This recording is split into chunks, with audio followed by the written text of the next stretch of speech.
Let's call up and meet our special guests, Sheriff Commander John Benedict and Captain Roosevelt Johnson. Let's give them a big hand.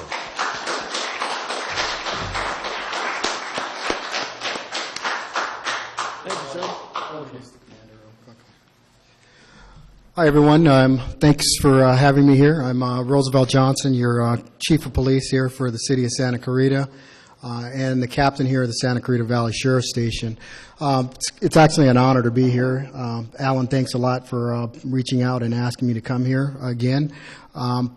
As you know, I make it a practice to get around as often as possible to as many meetings as I can throughout the community.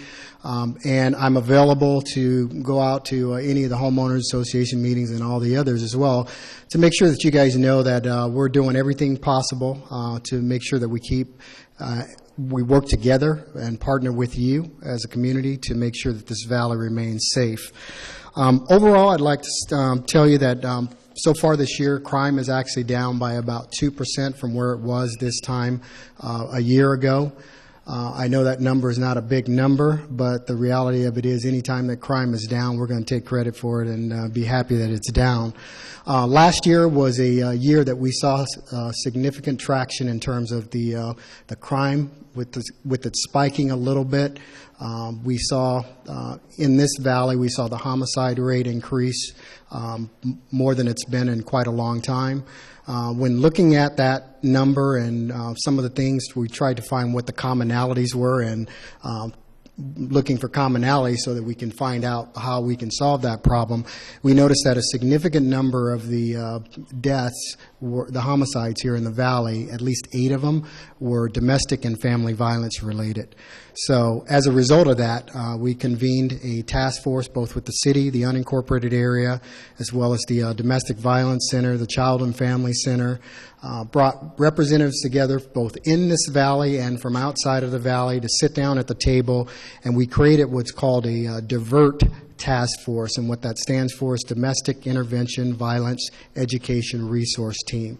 It's a mouthful, but what it does is these groups have basically come together to bring together all the resources that deal with the whole domestic violence and family violence issue. There's an educational component to that as well, where we're reaching out to the community members, making sure that people know what domestic violence is, making sure that neighbors are not necessarily just standing by when they hear something, that they're basically picking up the phone and calling 911. We also started in January a partnership with the Domestic Violence Center, because what we saw was a bunch of the calls for service. We responded to a significant number of calls for service related to domestic violence, and there was an opportunity, I felt, for an interventionist to be there with the deputy and actually intervene and try and get that person the help that was needed. Because the one thing that we did see in looking at those domestic violence homicides and family violence homicides, majority of those people had not been to the Domestic Violence Center.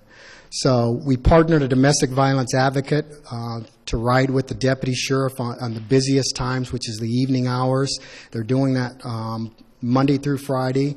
And what they're doing is basically anytime there's a call for domestic violence and there's an opportunity to intervene, there's a domestic violence advocate right there that can intervene. They're also working with our station detectives on any call that we've responded to on multiple occasions, and they're reaching out to do an intervention on those calls. The city's created a website for this DIVERT program where all the resources have actually been put in one place. We're pushing all of that information out via social media, and our goal is to make sure that we try and tackle that problem and try and eliminate that. I can tell you right now that it's something that's significant, not only for the Santa Clarita Valley, but if you look at some of the crime increases, even as close to us as the Valley with the LA City, the mayor of Los Angeles was recently talking as well about increasing their funding for domestic violence related issues and stuff like that and their response to it. So with that, I'm happy to say that we're rolling with that. We're keeping track. We're getting feedback from both the deputies and the domestic violence advocates, and it's our hope that we can tackle that problem here.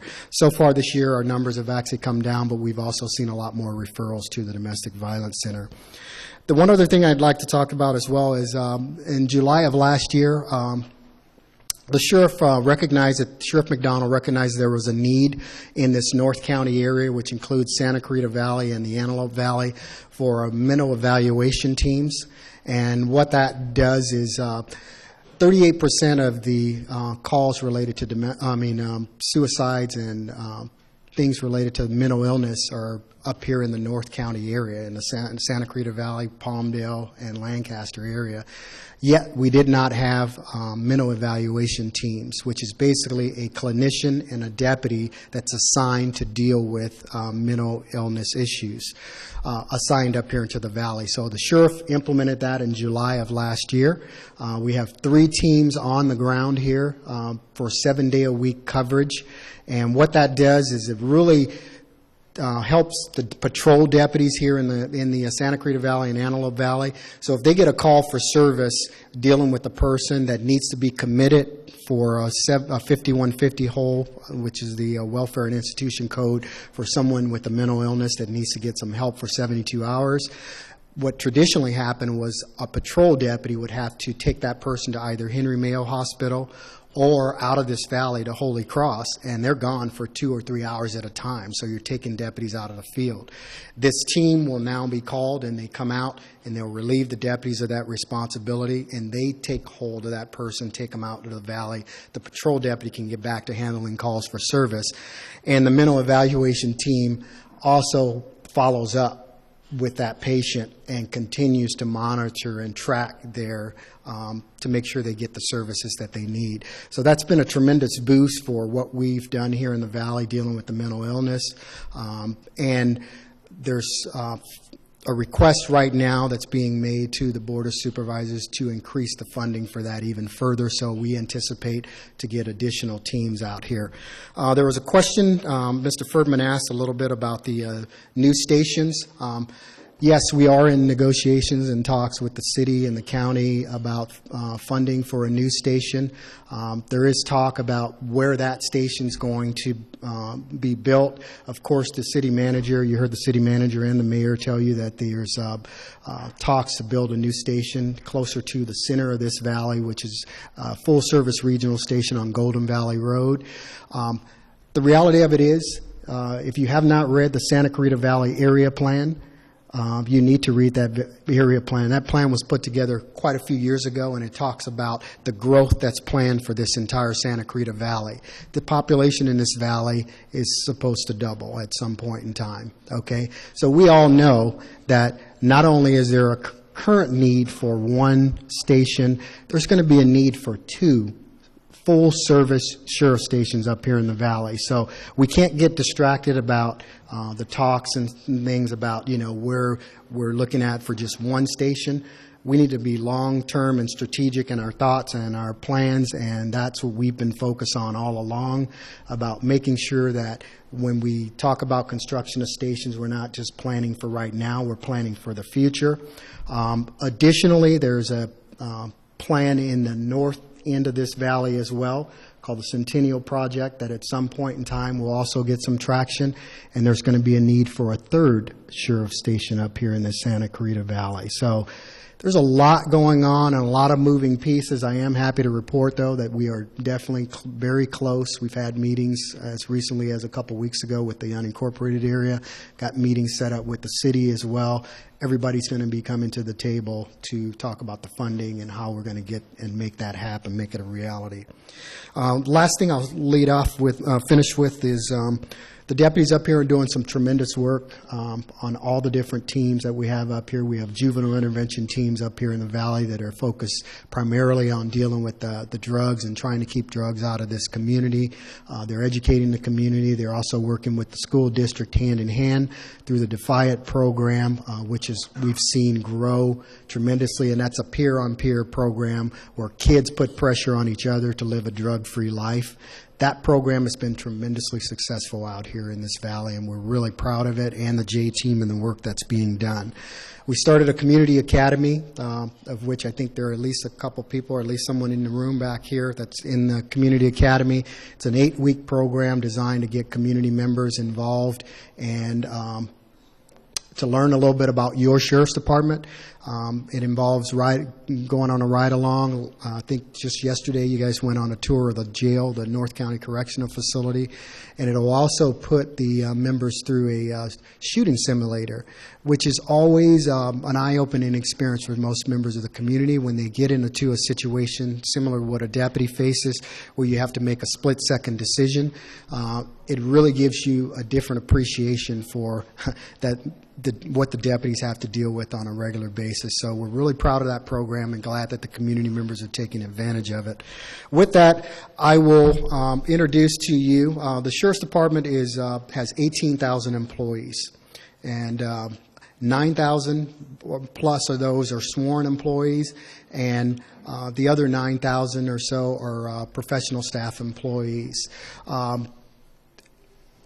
The patrol divisions are commanded by an assistant sheriff and a division. There are 4 different division chiefs that have 4 responsibility for patrol divisions throughout the region.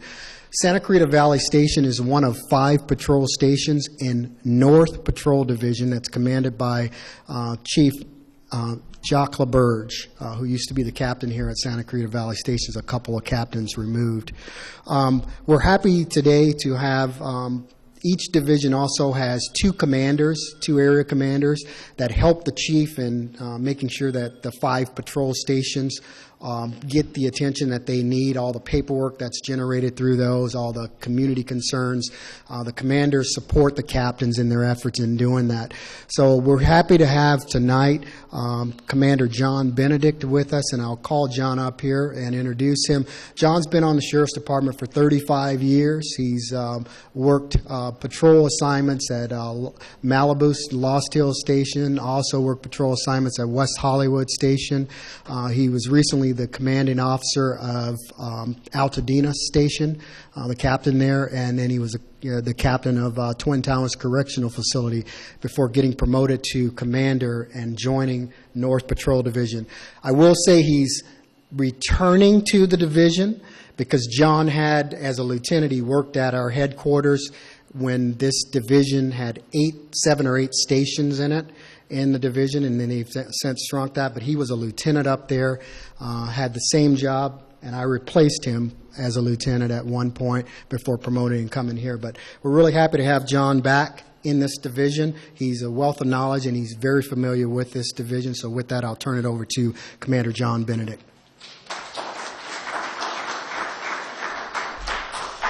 Thank you, Roosevelt. I appreciate that. First of all, thank you for having me here. I appreciate it. It's a privilege and an honor to address the group here in Canyon Country. I can tell you that I've been on the department close to 35 years, and as Roosevelt pointed out, probably worked just about every single position you could probably think of. I've worked patrol, I've worked custody, I've worked detectives, but I really do feel at home back here in North Patrol because this is where I spent most of my time. I live right down the road a little ways in Thousand Oaks, so it's not too far from here, but it was a little bit of a drive in the rain today. I'm glad you're talking about El Nino because that's an important topic that obviously we're all going to have to discuss down the road. But I find it kind of ironic that I'm back here in Santa Clarita. I actually worked here years ago on a special projects team kind of doing saturation patrol in the area here, and I can tell you, like Roosevelt just said, this area has grown tremendously over the years, and it's continuing to grow with the needs for new station development. Roosevelt pointed out again that you're looking at a brand new station down the road at Golden Valley, probably a second station in the future, and possibly even a third station because of the tremendous growth that you're having in this area. Law enforcement grows with you, and it's a partnership that we have, and we're happy to do that, but it's something we have to work with together. So I can tell you that it's a tremendous effort. You have one of the best captains that I can tell you is probably one of the best captains on the department here in Roosevelt Johnson. So The deputies here are very involved. I can tell you the captain is very involved as well. And I was just recently talking to a gentleman that actually is probably coming in to take a look at best practices for the department and how we do our business and so forth. And he recently came out and took a look at Santa Clarita Station, met with the captain and did a ride-along out here. And one of the comments that he shared with me was that this is probably one of the most innovative stations on the department, that they're doing things that are way far and above what some of our stations are doing, and they're looking at using probably this station as some of the best practices for some of our other stations as well. And as Roosevelt pointed out, I have the opportunity to read all the paperwork.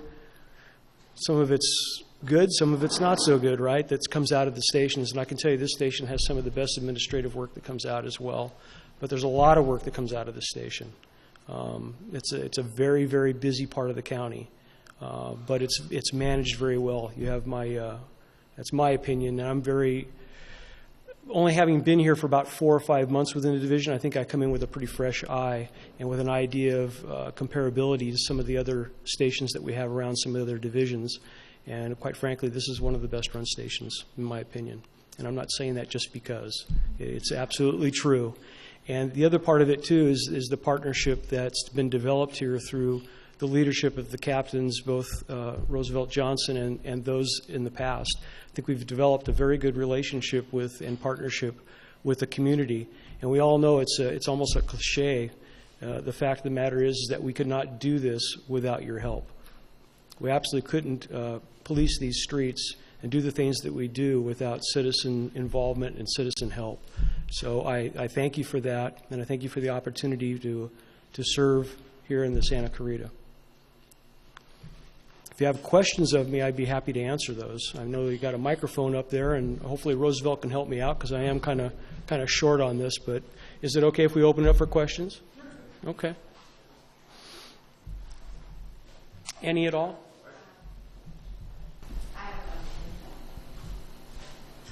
Hi. Captain, you were talking about divert, and I think you said that the advocates ride with the deputies Monday through Friday only. Correct. We had a situation right in Canyon Country a few weeks ago where it was a domestic violence situation where the father and the 2 kids locked themselves in. And I can't remember whether that was within the time frame or it was a weekend. Do you remember? Would an advocate remediated the situation if there was an advocate with the deputy? Because if I recall, what I read in the news was the deputy got injured. Absolutely, yeah. That was actually a domestic violence incident, and the deputy intervened in that. The first priority even though the deputies have a domestic violence advocate riding with them, the first priority, domestic violence is one of the most dangerous calls any law enforcement officer can go on. And I'll tell you that up front. And I told, when talking to the deputies and introducing the advocates to them, I made very clear the instructions to the personnel. The first responsibility that the deputy has is to defuse the situation and make sure that it's safe enough for not only them to enter that and deal with, but then also the responsibility of making sure the advocate. Not all the situations will get the opportunity where the advocate will have an opportunity to do it because they're so emotionally charged in terms of those situations. But once the deputies get to a point where they diffuse that situation, yes, if there's an opportunity for that advocate to go ahead and reach out and try and intervene, it could be something as simple as making sure that the person know the process on getting a restraining order and helping walk them through that process. If they're ready to leave that location, working with them to get out of that unsafe situation. So yes, that was a situation that was a domestic violence incident. We did not have an advocate riding on that particular day with the deputy, but the first priority in that, because we're talking about a volatile situation, would have been make sure that it's tactically safe for the advocate to enter. One follow-up question. Sure. I know it's a new program. Do you have any success stories to share? You know what, the only thing I can tell you right now is that we're asking for feedback from both the domestic violence advocates and the deputies, and we have seen an increase in the number of referrals that are going to the domestic violence center. So to me, that's a positive thing, because anytime you increase those numbers, you're lessening the likelihood that someone will be a victim of a homicide down the road. Thank you. You're welcome. There was a deputy that was injured in that incident. How's he doing? You know what he's doing? Well, he had got about 6 staples to the back of his head through an injury, and I talked to him as recently as a couple of days ago, and he's actually doing better. He's recovering. It's going to be a little while, of course. You're talking about a pretty significant injury to a person's head, but he's actually doing a lot better, and thank you for asking. What are your thoughts on implementing like a crisis response team like LA City has? And is that something that you would be interested in developing out here? What kind of crisis response team are you talking about? They respond with LAPD, LAFD to do immediate crisis response for the victims, so the police can go ahead and move forward and do what they need to do when they are there to just comfort, provide resources and guidance to all the victims or survivors. It's sort of similar to what we're talking about as well, what the whole divert team. But they respond to, any kind of crisis. Suicide, Correct. Homicide, things like Yeah, that. I will tell you that the sheriff is committed to making sure that all deputies on the sheriff's department are trained in crisis intervention. He's said and repeatedly that he intends to send every single deputy on the sheriff's department through a 40-hour crisis intervention training. So he wants the deputies on the front end to be trained how to deal with crisis situations and to be able to diffuse those situations. So I think we're going to see some traction on that in the very near future. Yeah, absolutely. I can tell you, having my last assignment was working at Twin Towers Correctional Facility, and for those of you that aren't familiar with that, Twin Towers is probably the largest mental health jail in the nation, if not the country. We house about close to about 3,500 mentally ill inmates there. And one of the things that we started implementing at the Twin Towers when I first got there was what we call the crisis intervention teams. And we actually sent several deputies into it's a national program that was actually started out in Memphis, Tennessee, and also in Dade County. And it's a 40-hour class the deputies go through. It's a real-time scenario intervention type techniques that they learn that are nationally proven techniques to deal with both mentally ill and those people that are going through all different types of crisis scenarios. And the sheriff is completely committed to rolling this out in the patrol setting. In fact, I know out in the East End in the San Gabriel Valley area, they've already started pilot programs in the San Dimas area and in the industry area where deputies are already starting to go through the program as well, and it's going to roll out to Santa Clarita very, very, very shortly. And the sheriff is very committed to the program. What about having citizens, volunteers, going, responding, not necessarily just deputies? Well, a lot of that has to do with training, and with training comes money, right? So, and also we have to be cognizant of the fact that a lot of these things are very dangerous situations. As the captain just talked about, when we roll into a domestic violence situation, just the initial response to that door, to trying to diffuse those situations, it's extremely, extremely dangerous situations. And I think the sheriff is looking more towards training deputy sheriffs in order to deal with this situation rather than putting citizens at risk, realizing that there are citizens out there with the programs that the captain here is talking about, where we have people that are actually already trained up in that's not going to cost us money or cost taxpayer money in these mental health evaluation teams that are rolling out already. So I think we can kind of kill 2 birds with 1 stone and kind of save a little tax dollars as well. Yes, I have a question. This is my first meeting, so I'd be surprised if this hasn't been discussed already. But on this side of town, we've been having a problem, and it mostly has to do with drugs, with homeless setting up camp in the River Wash.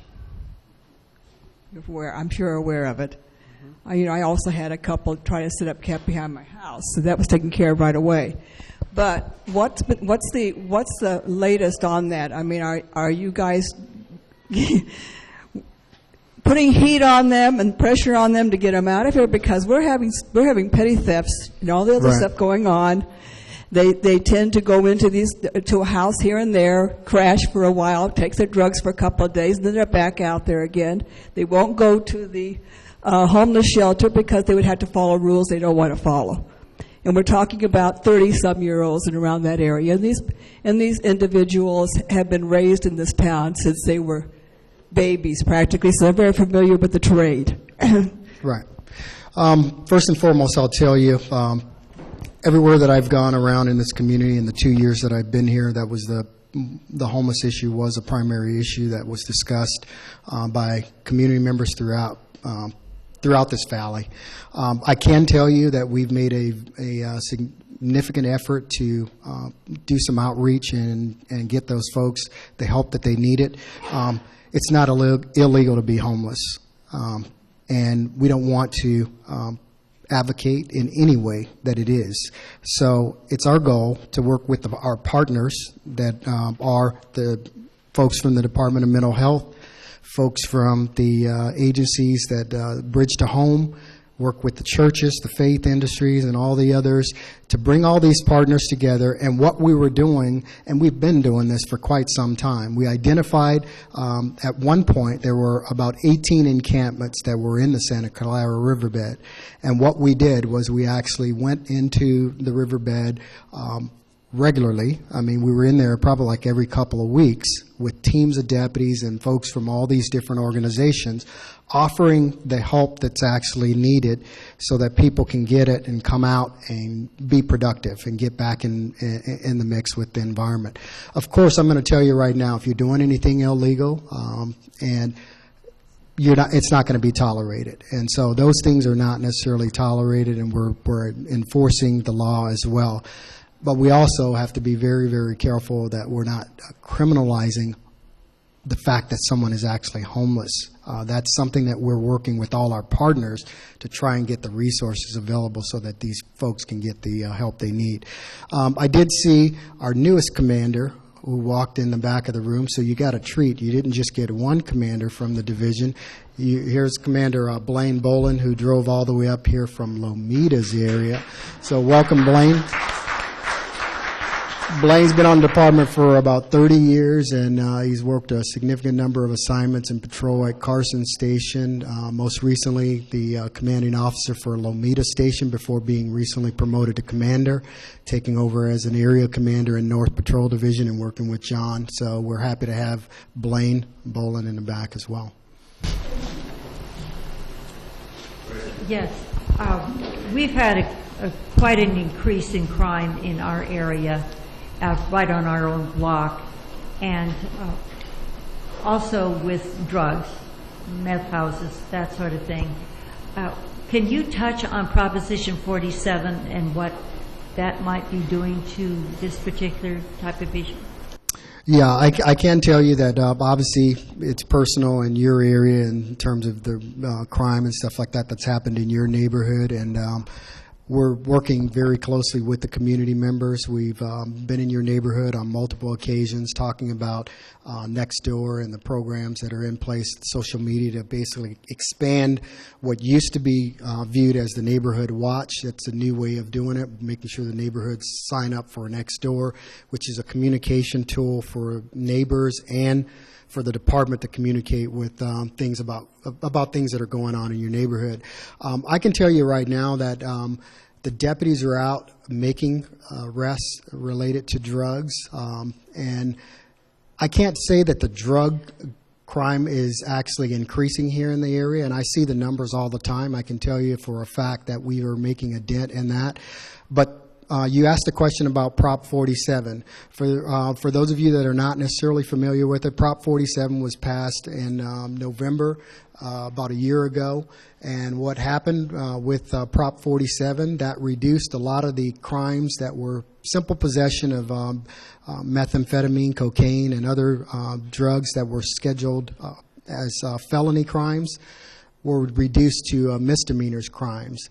And so what we saw is once we were able to arrest for those felonies, what we often did as a department was divert a lot of those folks who are really addicts, who are addicted to these drugs into programs where they can get treatment for their drug habit, and hopefully get them some help and get them off those drugs. Once Proposition 47 passed, they reduced it to a misdemeanor. So deputies are still out arresting people for possession of those drugs, but it's now a misdemeanor. Before the deputy can get the report written, a person's walking out the front door with a citation because it's a misdemeanor crime, and so they're not keeping them in custody. The other thing that we've seen as a result of that is obviously an increase in the number of folks who are not getting involved in drug treatment programs because there's no hook for them.